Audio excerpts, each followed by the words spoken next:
We've taken a look at quite a few early 2000s Sony products on this channel, and today we're going to do it again. This is the Sony CyberShot DSC-T10, a 7.2 megapixel point and shoot with what I believe is the best point and shoot form factor of all time.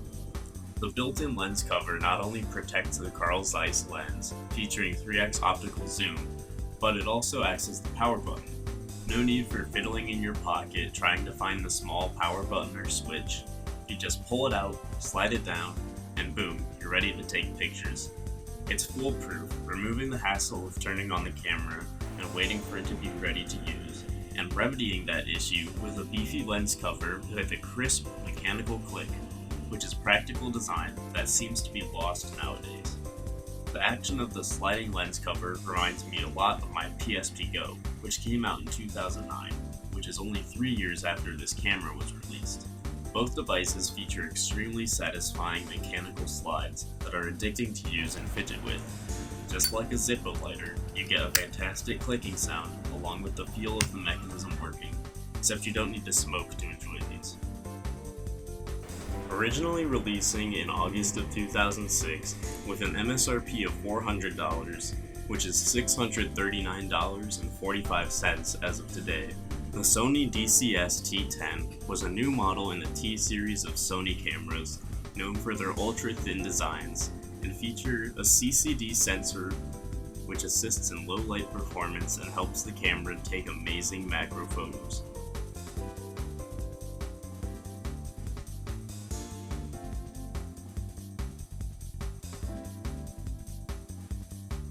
However, the performance of this camera was not its only selling point. Sony went as far as to say the T10 is so stylish that it can be viewed as a fashion accessory. And honestly, I can't say they're wrong. The T10 came in black, white, pink, and the silver we have here. The lines are clean and simple, and the full metal body gives the small camera a solid heavy feel with no flexing or creaking to be found. Another unique feature of the T10 is its battery and memory card door. Most small point-and-shoot cameras from this era had the battery and memory card access on the bottom of the camera, the same side the tripod mount is on, making battery and card changes impossible if the camera is mounted to a tripod.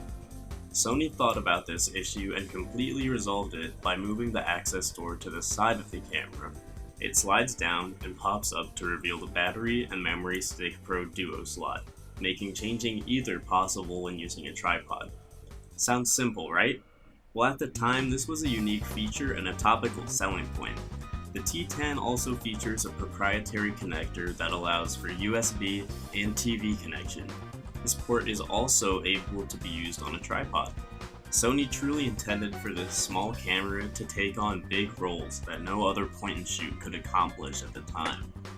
I've been having a ton of fun carrying around this camera, and have been taking photos of the places I go, as well as photographing a couple of my old iPhones and other tech from the 2000s to go along with the vibe, and work with smaller objects to show off the macro mode.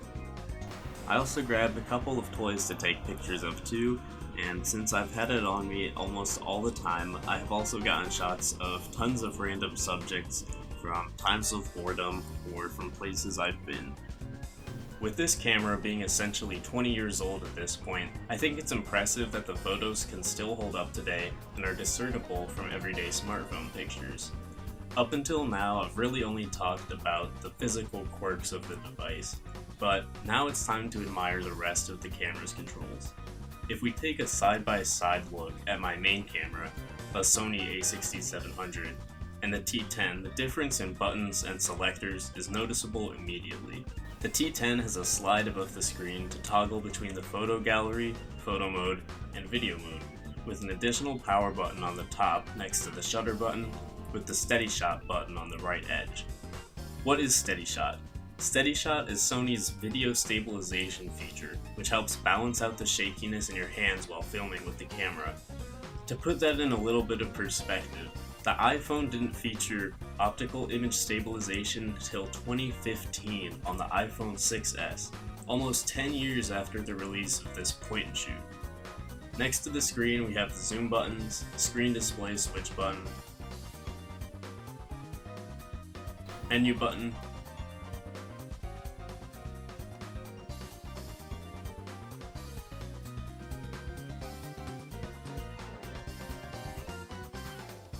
the control buttons, which are also used to toggle flash, image mode, timer, and the view last image button.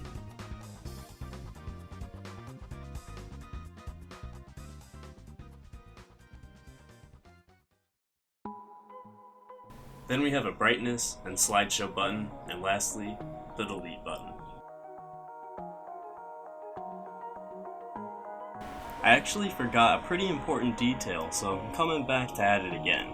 Alongside the normal macro mode, there's also a magnifying glass mode, which is a super macro mode capable of 4 times the enlargement of the normal macro mode. So there's basically just a mega macro mode button. And here are some of those pictures.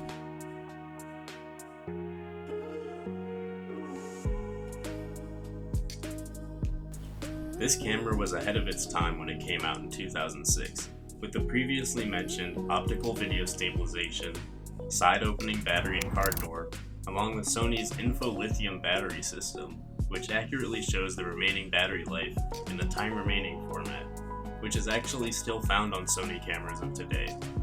Additionally, the simplified mode select and intuitive menu navigation makes adjusting your shoot settings quick and easy while not looking dated despite its age. Earlier I mentioned the T10 had a proprietary connector that allows for USB connection. Well, here it is, the multi-connector. A single cable featuring USB, composite video, and audio output all through one port on the bottom of the camera. With this, you can transfer files into your computer without having to remove the memory card, or showcase your pictures and videos, or blow up the display from the camera. As you can see, it even has a display selector switch to choose between camera and TV mode. Here's a quick demonstration, and my first time trying this.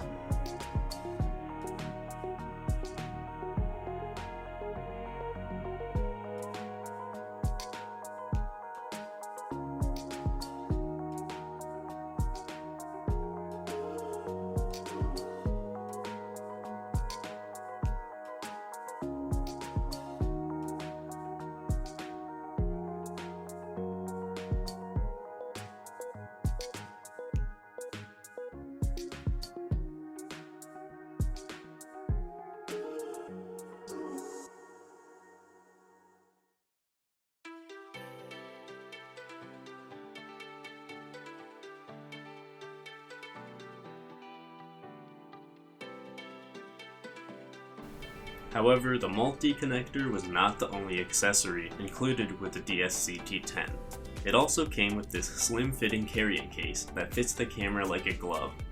The case is roughly the same footprint as the camera, making it easy to carry with you every day, while also protecting the screen, something you might worry about pocket carrying this. Sony even included a belt loop on the back of the case, so you can keep it on your hip for easy access at all times. Beneath the Velcro strap is a pocket just large enough to store extra batteries and memory sticks. The case is slightly bulky when directly compared to the ultra-thin DSC-T10 and adds a couple seconds onto the draw time. Speaking of quick draw, the belt loop functions perfectly with MOLLE system compatible bags. As you can see here, I put it on my 511 Tactical Skyweight Survival chest pack, and it feels fantastic. It's lightweight, and the easy access from your chest is not only fun, but also convenient. Just flip open the flap, grab the camera, slide down the cover, boom! Now it's time to shoot! Now let's say it's late at night and you want to take a quick picture. You watch the iPhone screen slowly fade as it takes a long exposure picture which you never selected, and the result is a massive blur and disappointment. Taking night pictures on the T10 results in some vibey photographs that don't look overexposed or grainy like smartphone pictures. They obviously aren't of the highest quality, but they're still enjoyable. Here are a couple photos that I took at night with the T10. As you can see, they have a moody and atmospheric look, which is something you just can't get with your iPhone. Okay, check back on your notes. Remember that button on the top edge of the camera, next to the shutter button? You have been taking notes, right? I'm joking. I'm talking about the steady shot button, but just saying its name only gives us a rough understanding. So here's some video footage of steady shot on and off. Both are shot in 640 by 480 at 30 FPS and feature me panning with the camera and then zooming in and showing the difference between shake in my hands. Despite being released roughly 20 years ago, the images produced by the CyberShot DSC-T10 still hold up, and it chisels out its own niche spot in today's camera landscape, which continues to grow in popularity. Point and shoots are kind of trendy right now, and if you're going to choose one, I would highly recommend the T10. Not only does it produce a great clear and crisp picture and excels at macro shots, but it also features the satisfying mechanical lens cover to go along with its simple early 2000s aesthetic. It feels like a purpose-built little object in a way that's pretty rare nowadays. The size, the weight, the way it disappears into a pocket then immediately feels right when you pull it back out, the way it makes you look for new photo subjects because you just want to pull it back out. It all works without needing any explanation. Even just opening it up and hearing that lens cover slide gives it a bit of character before you've even taken a single shot. There's almost nothing to think about when you're using it. You're not digging through menus or thinking about what mode you're in. You're just taking it out, lining something up, and pressing the button. That simplicity makes you more likely to actually carry it around and use it, which ends up mattering way more than anything on a spec sheet.